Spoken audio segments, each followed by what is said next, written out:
السلام عليكم، اهلا بيكم في حلقه جديده من الهبد والعيش الفخم. معاكم دكتور فويس محمد عادل. طبعا زي ما انتم عارفين حلقاتنا بنجيبها من كوكب زحل الفخم، بنجيب اي موضوع من الرياضه، من السياسه، من التاريخ، من الفن، من الاساطير، بنتكلم بنهبد ونقلش بفخامه، بس في الاخر ايه؟ ايوه، شعار البرنامج لازم نستفيد حاجه.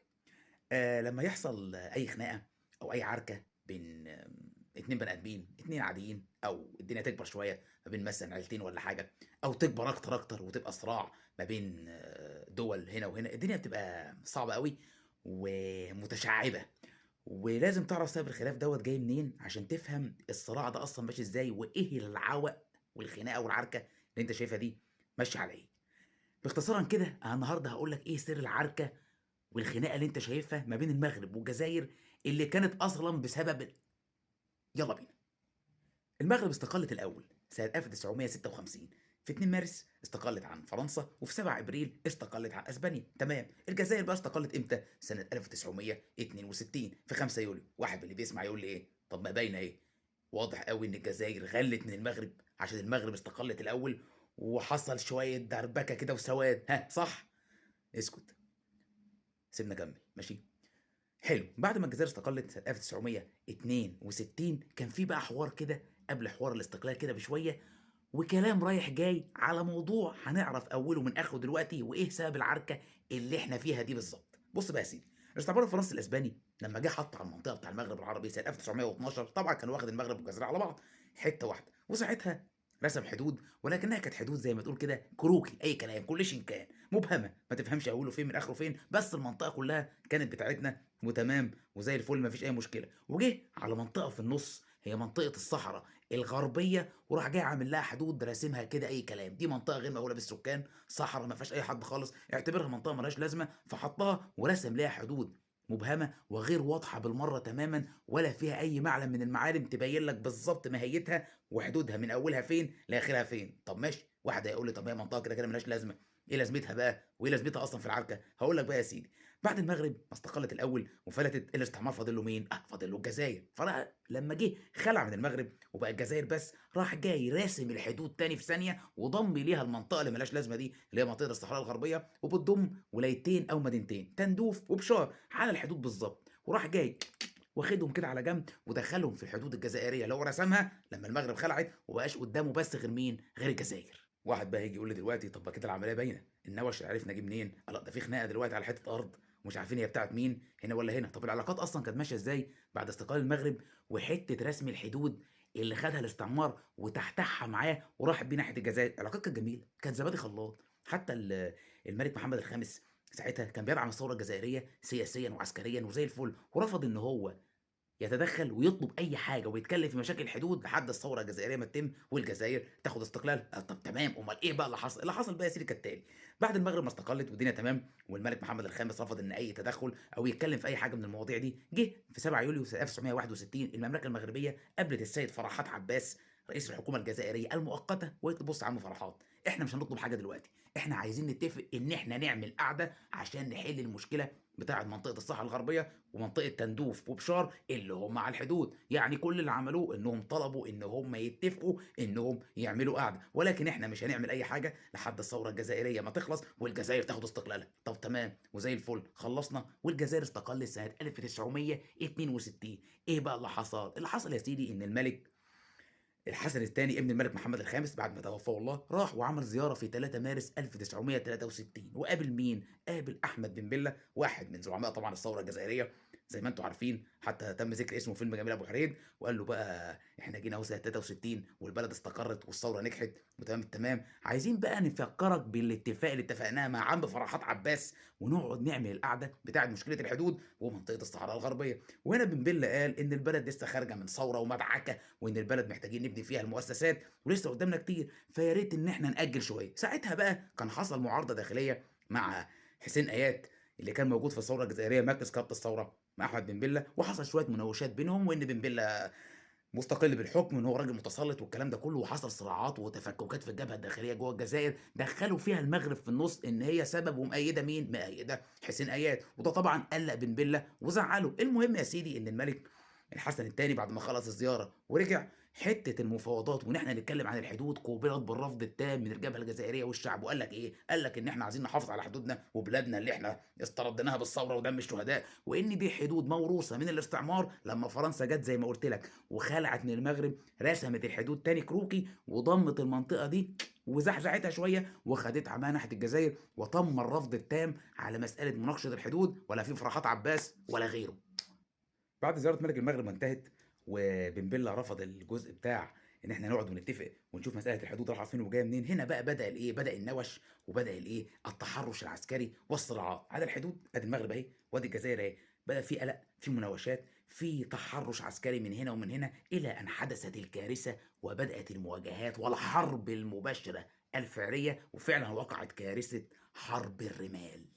حرب الرمال كانت أول مواجهة مباشرة ما بين المغرب والجزائر، ما بين الجيش المغربي والجيش الجزائري، الحرب دي بدأت في 8 أكتوبر سنة 1963، المغرب كان جاهز لأن هو كان مستقل بقى له كذا سنة والجيش بتاعه كان فايق، وفعلًا حقق تقدم جامد أوي في الحرب على الجيش الجزائري واستولى على مدن كتير، ولكن بقى الجيش الجزائري كان عنده خبرة ليه؟ من أيام الثورة الفرنسية والمدعكة والخناقات مع الفرنسيين رايح جاي في قلب الشوارع، كانت زي ما تقول كده حرب عصابات، فهم كان عندهم خبرة جامدة أوي في الحرب دي، وهي سُميّت حرب الرمال لأنها كانت على منطقة صحراوية وكانت في قلب رمال الصحرا، ما فيش مشكلة، المهم يا سيدي خبطة من هنا وخبطة من هنا، المغرب استولت زي ما قُلت لك في الأول وتقدمت في الحرب، بعد كده الجزاير ردِّت ووصلت لبعض المدن على الحدود المغربية، المهم ضرب يمين وشمال هوب تدخّلت الجامعة العربية إمتى؟ في 5 نوفمبر سنة 1963 وقالت إحنا عايزين نوقف إطلاق النار، آه والله 5 نوفمبر، الليلة دي كلها والدعك ده ما خدش تقريبًا شهر، هم 4 أسابيع بالضبط، وبعد كده تم التصديق على هذا القرار في 20 فبراير 1964 برعاية الجامعة العربية ومنظمة الوحدة الأفريقية في مالي،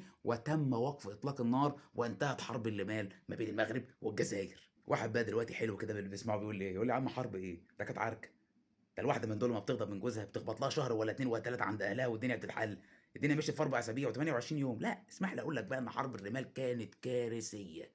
ال4 أسابيع دول عملوا شرخ في العلاقات ما بين المغرب والجزاير طويل الأمد لحد دلوقتي، منازعات، مناوشات، تحرُّشات، اتهامات بالتدخُّل في الجبهة الداخلية من هنا، اتهامات بالتجسُّس من ناحية الجزاير على المغرب، وتراشق ودنيا تانية خالص. هتيجي بقى ترجع لي وتقول لي طَب الله! يعني الحوار ده الحرب اللي قامت شهر دي ما خلصتش، طَب يا عم حتّة أرض والدنيا نقعد ونتراضى ونعمل تسوية، ما إيه سبب الخلاف ده كُلّه؟ بالضبط، سبب الخلاف ده كُلّه كان المستعمر، المستعمر طول عمره ذكي وطماع وواطي، معلش زوِّد لي بقى الحتّة دي، ضرب إسفين وخابور من زمان لمّا كان مستولي على المنطقة كلّها، وبعد كده لمّا جات المغرب استقلِّت وخلعت وزحزح الحدود، راح جاي واخدها ناحية الجزاير ورسمها واخد بالك أنت، عمل الأسفين ما بين الاتنين، إن دلوقتي بقى في مشكلة، بقى في حتّة أرض هو زرع المشكلة، حتى لمّا جه خلع والجزاير استقلِّت مشي بس بالخابور، بدليل بقى إن بعد الجزاير ما المغرب جات فرنسا وراحت للملك محمد الخامس وساعتها زي ما قُلت لك كان بيدعم الثورة الجزائرية، ورفض إنه يتكلم في أي حاجة لحد الثورة ما تنجح والجزائر تنول استقلالها والدنيا تروق هناك، قال له إيه، إحنا ممكن نبسط سيطرتك على المنطقة دي، قال لا، طب إزاي هتحل المشكلة؟ لأ، إحنا هنعمل معاك شركة اسمها الشركة الفرنسية المغربية لأعمال المناجم والتنقيب الصحراوي، هنيجي نخش هنعمل شركة هنفرض سيطرتنا على المنطقة كلها، هننهب المعادن وأنت خُد الأرض، شُفت صياعة، زي ما قُلت لك المستعمر ذكي وطماع وواطي، ولكن الملك محمد الخامس ساعتها رفض ونفس الكلام اللي أنا قُلته لك في الأول، إحنا عايزين نكمّل ومش هنطلب حاجة إلا أمّا الثورة الجزائرية تتم، ومن هنا بدأ الحوار بتاع عمك فرحات عباس لحد الاجتماع اللي فشل وبن بيلا رفض، وبدأت حرب الرمال. آه صحيح في حاجة بقى أنا نسيت أقولها كده في النُص معلش، عن الجزء بتاع الخناقة ما بين المغرب والجزاير ده، في شوية جماعة تالتة كده دخلت في النُص، جماعة تالتة، إيه الجماعة التالتة دي؟ وأنا ما قُلتلكش؟ ما حكيتلكش؟ يقطعني، في بقى منظمة حلوة أوي، واخد بالك، ما هو حتة الأرض اللي هي الفاضية دي، اللي هي الصحرا الغربية، اللي هي فيها حتة تندوف وبشار اللي عليهم العركة، في بقى زي ما تقول كده شوية من الناس اللي نشأوا هناك، أي واحد طابع شهادة ميلاد إنه من المنطقة الصحراوية، على شوية من المحاربين الأسبان القدامى من أيام الاستعمار الأسباني، لمّوا بعض مع شوية شباب جامعي وعملوا لنا جبهة حلوة أوي تالتة، اسمها البوليساريو، اختصارًا لإيه؟ الجبهة الشعبية لتحرير الساقية الحمرا والوادي الدهبي، عليّا النعمة اسمها كده، آه هي اسمها كده، اتعملت سنة 1973، إيه بقى؟ دي من السكان الأصليين وترفض السيطرة المغربية تمامًا على منطقة الصحرا الغربية اللي هي الوادي الذهبي والساقية الحمرا، وعلى فكرة الصحرا الغربية عبارة عن إقليمين، إقليم الوادي الذهبي وإقليم الساقية الحمرا، قال لك إحنا بنرفض تمامًا وإن دي ملك لأبناء المنطقة الصحراوية ولهم الحرية الكاملة في إدارتها، قال يا حلاوة، طب إيه الموقف دلوقتي؟ طب كده في المغرب من ناحية وفي الجزائر من ناحية وفي البوليساريو من ناحية، طب بالنسبة للدنيا كلها، العالم كله بقى كان ماشي إزاي في الحتة دي؟ بُص بقى يا صديقي لما تلاقي اي عركه او اي خناقه ما بين اتنين، واحد هنا واحد هنا، اي حد جاي من بره مش غرضه ان هو يحل، اعرف ان اصلا اللي جاي من بره ده كاره الطرف التاني، يعني اللي جايين دول بيكرهوا بعض، فاللي بيلحق ياخد طرف التاني بياخد اللي قبله، ده طبيعي تلقائي مغناطيس. فهتلاحظ ان اوروبا مثلا وامريكا كانت مايله ناحيه المغرب، وهتلاحظ مثلا إن الاتحاد السوفيتي ومصر اكيد بالتبعيه للاتحاد السوفيتي مايله شويه ناحيه الجزائر. عندك مثلا ايام حرب الرمال كانت تونس وليبيا واقفين بيتفرجوا في دور الوسيط عايزين يحلوا المشكله وتمام. فالنزاعات هي نزاعات كبيره، نزاعات تقيله، نزاعات احنا صدقني اكبر منها 100 مره. دي عركه كبيره قوي من ايام المستعمر ما ضرب الخازوق وزق الحدود، بعد كده راح ورا عشان يعمل شركه فرنسيه ويضرب اسفين ما بين المغرب والجزائر، بعد كده سابوها على العمى، بعد كده ظهرت جبهه جديده ناس جداد اسمهم البوليساريو. احنا عايزين ايه؟ عايزين نفض المنطقه. وخد عندك بقى دول العالم كتير عدد لا بأس به اعترفوا بالبوليساريو واحقيته في حكم هذه المنطقه. قال لا طب وبعدين رافضين المغرب رفض تام، قال لا يعني البوليساريو بيدعمهم ناس من دول العالم؟ اه. ومين تاني؟ والشعب الجزائري دعم البوليساريو عسكريا وماديا لسنين كتير. لا، انا كده دماغي هتلف. الجزائر مش عامله عركه، مش عايز تاخد الحته دي، طب دعم البوليساريو ليه؟ ما تفهمش بقى نفس النظام ده انمي اوف ماي انمي از ماي فريند تقريبا، ما هو فيش حاجه تانيه غير كده. وعندك مثلا موقف مشابه للامم المتحده. الامم المتحده بقى عملت ايه؟ قال لك احنا نرفض سيطره المغرب تماما على هذه المنطقه. حلو، طب ايه؟ البوليساريو تمام؟ لا، انا مش هعترف بحكم البوليساريو على هذه المنطقه. وما انت عايز ايه؟ انا رافض دول ودول، بس هسمح لكم تقعدوا مع بعض عشان تتفقوا وتعملوا قعده، غير كده لا ماليش دعوه.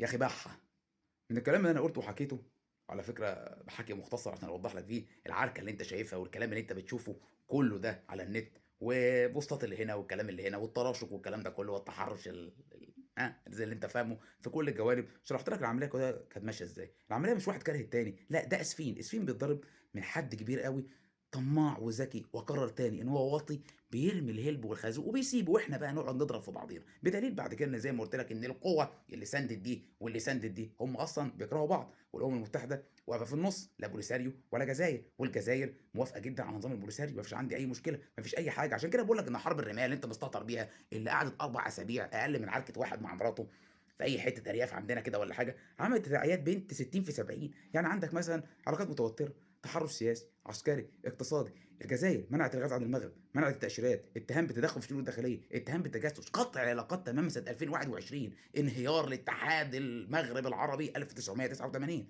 ده يا راجل قرار التسويه اتعامل ما بين الملك الحسن الثاني ورئيس هواري ومدين 72، وبعد ما قوبل بالرفض وبقى بلح وتسيح رجعوا يبص فيه امتى؟ في التسعينات، يعني بعد 20 سنه.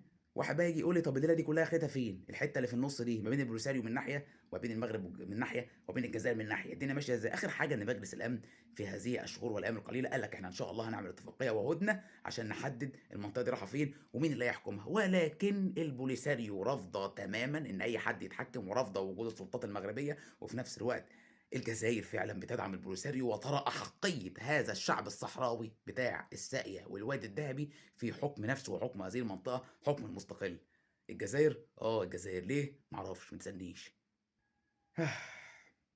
زي ما قلت لك يا صديقي، اي عركه او اي حاجه بتحصل ما بين طرف وطرف، اي حد جاي من بره لو مش جاي يصلح يبقى لازم يبقى له غرض، وغرض صدقني اكبر بكتير قوي من الاتنين اللي بيتعاركوا مع بعض.